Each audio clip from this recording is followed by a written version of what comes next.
Parts of speech. आज का chapter है इंग्लिश ग्रामर का पार्ट्स ऑफ स्पीच। इस चैप्टर में हमें ये पढ़ना है कि पार्ट्स ऑफ स्पीच से ही हमारी इंग्लिश ग्रामर स्टार्ट होती है। जब भी हम स्कूल जाते हैं तो सबसे पहला अगर ग्रामर में कोई चैप्टर पढ़ेंगे तो वहाँ पार्ट्स ऑफ स्पीच स्टार्ट होगा। देखिए, parts of speech are among the first grammar topics we learn when we are in school और when we start our English language. Different process है ना। कहने का मतलब है जैसे ही हम अपना इंग्लिश ग्रामर का टॉपिक स्टार्ट करते हैं स्कूल में या किसी भी इंग्लिश लैंग्वेज को जब स्टार्ट करते हैं तो उसमें ग्रामर हमेशा होता है। पार्ट्स ऑफ स्पीच को अलग अलग ढंग से बांटा गया है। हर एक सेंटेंस में इसका काम अलग है, एक जैसा नहीं है।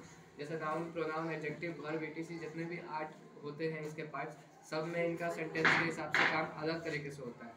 अब आप देख सकते हो कि इसका डिफिनीशन अगर आप देखिएगा तो ऑक्सफोर्ड और कैम्ब्रिज दोनों डिक्शनरी मतलब दोनों किताबों को उठाओगे तो उसमें आपको सेम ही मिलेगा कि one of the classes into which words are divided according to their grammar such as noun, verb, adjective, ETC. कहने का मतलब हुआ कि ऑक्सफोर्ड लर्नर्स और कैम्ब्रिज डिक्शनरी भी दोनों एक ही चीज़ बताती है, क्योंकि ये एक ही है। पार्ट्स ऑफ स्पीच अगर किसी भी सेंटेंस में देखो तो ये है, ये हर पार्ट्स में जो हर ग्रामर का पार्ट्स है उसमें अकॉर्डिंग टू द सेंटेंस काम करता है। मतलब सेंटेंस के हिसाब से नाउन, प्रोनाउन, एडजेक्टिव होता है। तो उसका सबसे पहला पार्ट है पार्ट्स ऑफ स्पीच। हमें सबसे पहले ये जानना होगा अगर हमें इंग्लिश लर्न करना है तो।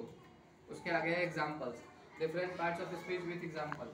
पार्ट्स ऑफ स्पीच को आप एग्जाम्पल से कैसे देख सकते हैं कि parts of speech include noun. Parts of speech में नाउन आता है, प्रोनाउन आता है, वर्ब आता है, एडवर्ब आता है, एडजेक्टिव आता है, प्रीपोजिशन, एडजेक्शन आता है और इंटरजेक्शन आता है। अगली क्लास में हम लोग नाउन के बारे में पढ़ेंगे।